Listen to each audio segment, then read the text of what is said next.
My parents buried our abusive history under a perfect family facade. I uncovered their lies with proof and planned a revenge they couldn't predict. Growing up in the suburbs of Seattle, I thought our family photos told the whole story. Mom with her perfect smile, Dad with his arm around her shoulder, and me sandwiched between them like the filling in a dysfunctional sandwich. But behind those Kodak moments was a reality nobody outside our four walls ever saw. The first time I realized something was off, I was maybe 7 or 8. We were at this neighborhood cookout, and this lady from 3 houses down kept going on about how picture perfect we were.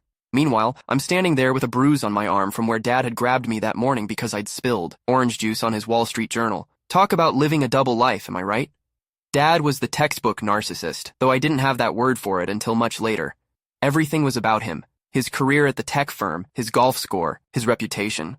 Mom started out normal, I think. In old videos from before I was born, she laughs freely and speaks her mind. But year after year, I watched Dad chip away at her like he was sculpting his perfect, obedient wife. By the time I was 10, Mom rarely praised me without looking at Dad first, like she needed his permission. She did well on her math test. She'd say, voice trailing up like a question. And if Dad was in a mood, he'd say something like, she should be doing well. We pay enough for that private school. Just like that, my achievement would shrivel up and die. That same year, I burned dinner when Mom was late coming home from work. I was trying to help, you know. Dad came in, saw the blackened chicken, and just lost it, threw the whole pan across the kitchen. Can't anyone in this house do anything right? He screamed. When Mom got home, instead of defending me, she apologized to him, for my mistake. I spent the night in my room, stomach growling, wondering if this was normal. By 13, Mom had morphed into this weird extension of Dad. One time, I got a B on this science project because I'd been up all night listening to them argue. When I showed Mom, she just stared at the paper, then at Dad across the room, then called me worthless right to my face. I saw something flash in her eyes right after, regret maybe, but then Dad nodded approvingly and she doubled down. Maybe if you weren't so lazy, she added, like she was auditioning for his approval. The teenage years were next-level brutal. Dad would criticize everything, my clothes, too revealing or too boyish depending on his mood. My friends, never. Good enough. My interests, waste of time. And Mom, she became his echo.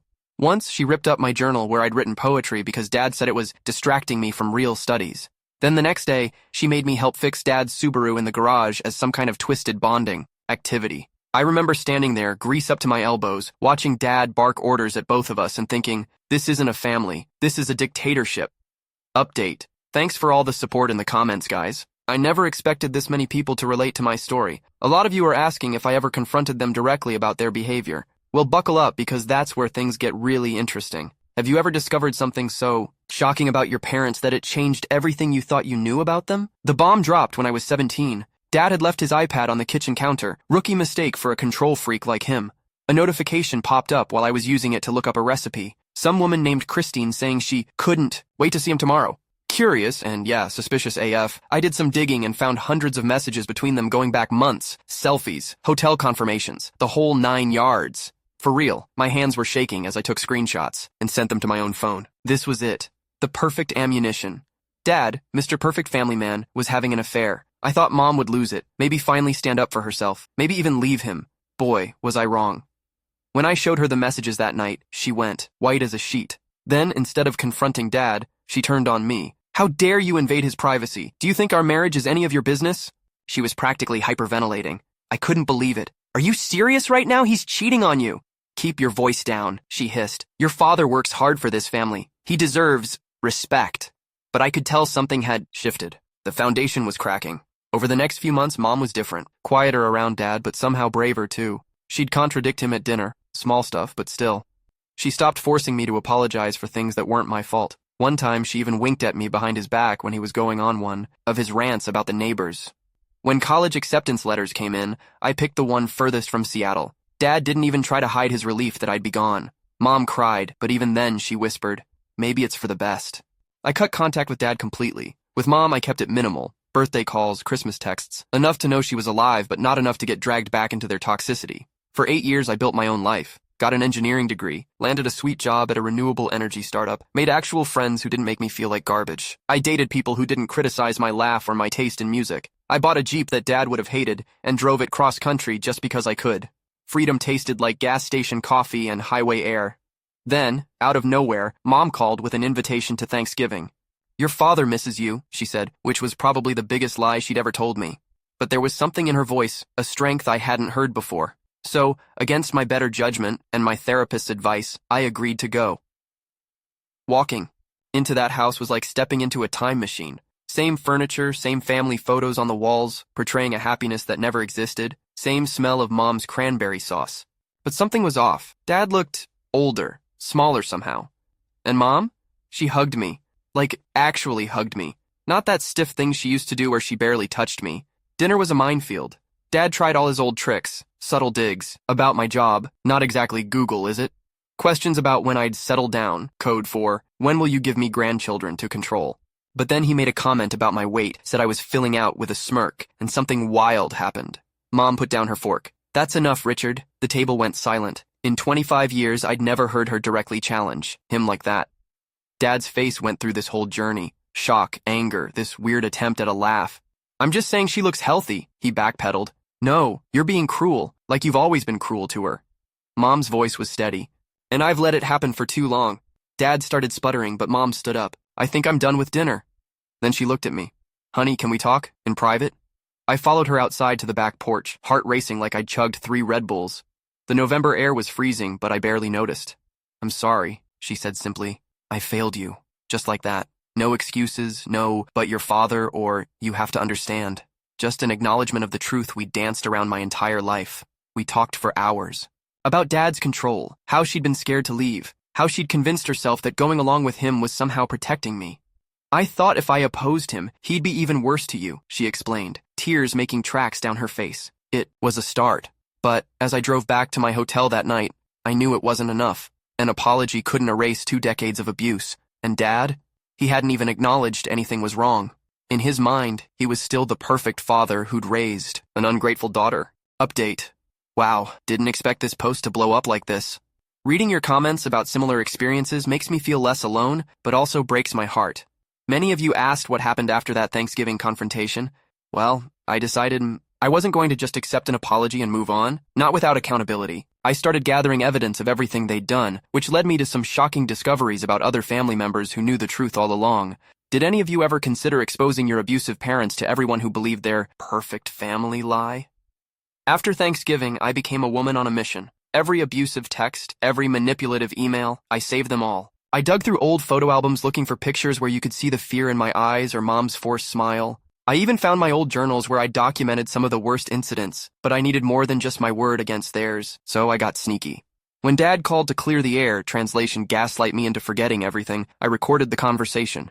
He actually said, and I quote, "You were a difficult child. We did what we had to do." Like emotional, abuse was some necessary parenting strategy. Unreal.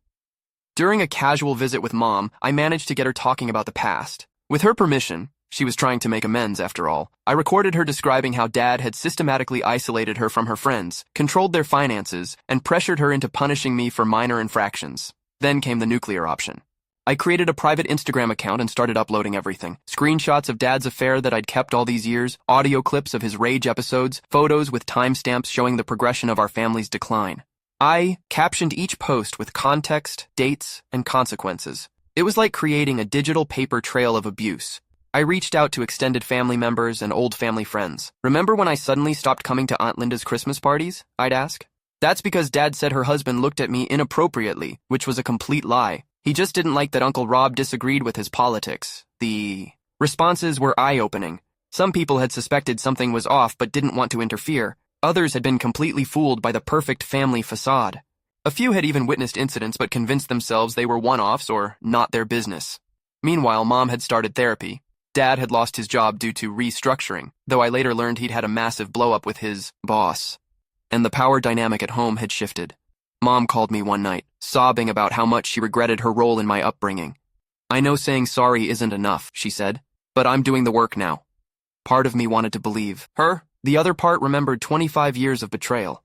That's when I finalized my revenge plan. A mass email to everyone they knew, family, colleagues, neighbors, church friends, with a link to the Instagram account and a detailed account of my childhood.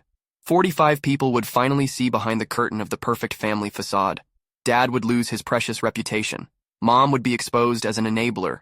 The truth would destroy the lie they'd built their lives around. I actually wrote the email, had my finger hovering over the send button. And then, I couldn't do it. Update. I want to thank everyone for sharing their own stories of narcissistic parents. This community has given me more support than my family ever did. Some of you think I should have gone through with my revenge plan, while others understood why I hesitated. The question that keeps haunting me now is it possible to truly heal while maintaining any relationship with parents who hurt you so deeply? Or is complete separation the only way forward? The night I almost sent that email, something clicked. I realized that by obsessing over exposing them, I was still giving them power over me. I was still the hurt child seeking validation, trying to prove to the world that yes, it really was that bad. I kept the Instagram account but set it to private. Those posts became my personal record, proof for myself on days when I started to doubt my own memories. Instead of sending the mass email, I made an appointment with a therapist who specialized in narcissistic abuse recovery. I told Mom about my almost revenge. She didn't get defensive or try to talk me out of it. She just nodded and said, "You have every right to tell your truth. If you decide to share it someday, I'll back you up. Just know I'm working to be better, even if it's too late." Dad was a tougher nut to crack. After his career imploded, he spiraled for a while. Mom finally laid down an ultimatum: therapy or divorce. To everyone's surprise, he chose therapy. When the therapist suggested a family session, I agreed to join via Zoom. No way was I being in the same room with him yet. That session was intense. Dad actually broke down, something I'd never seen in my life. "I became my father," he admitted. "I swore I never would, but here we are." It wasn't a full apology. That would come later, after months of individual work. But it was the first time he'd acknowledged any wrongdoing. I kept my distance, set clear boundaries. When Dad tried to revert to his old controlling behaviors, I simply ended the call or left the room. No drama, no arguments, just consequences. With Mom, I moved cautiously toward rebuilding. We started hiking together in the Cascades, neutral territory where we could talk freely or just walk in companionable silence. On one of those hikes, she told me she'd started volunteering at a domestic violence shelter. "I want to help other women see what I couldn't," she explained. A year after that fateful Thanksgiving, we had another family dinner. No blow-ups, no passive-aggressive comments, just 3 damaged people trying to do better. Dad asked about my job and actually listened to the answer. Mom showed me her new painting hobby without checking for Dad's approval first. Am I fully healed? No. Do I trust them completely? Also no, but I'm living life on my terms now. I see them when I want to, leave when I need to. I've built a support network of friends who know the whole story and have my back. I've learned to recognize the early warning signs of manipulative behavior in all my relationships. Sometimes I think about that email I never sent and wonder if I made the right choice. But then I remember something my therapist said. The best revenge against narcissistic abuse is creating a life they can't touch. So that's what I've done. I moved to Portland, close enough to visit, but far enough to maintain my independence. I adopted this goofy rescue dog named Milo, who never judges me for crying during Nike commercials. I joined a rock climbing gym where nobody knows my history. They just know me as the engineer who brings killer brownies to weekend meetups. I even started dating this amazing person who grew up in a healthy family and is helping me see what normal looks like. Last week, Dad called just to check in. No agenda, no criticism. It was weird, but kind of nice. Mom texted me pictures of her hikes and garden without the desperate need for approval I used to hear in her voice. Small steps. My Instagram account is still there, locked and private. I don't look at it much anymore, but knowing it exists gives me peace. It's my insurance policy, my reality check, my proof that I'm not crazy. The revenge I thought I wanted has been replaced by something better. Freedom. For anyone else raised by narcissists and wondering when you'll finally break free, it doesn't happen in one dramatic moment. It happens day by day, boundary by boundary, truth by truth. And man, the view from the other side? Totally worth the climb.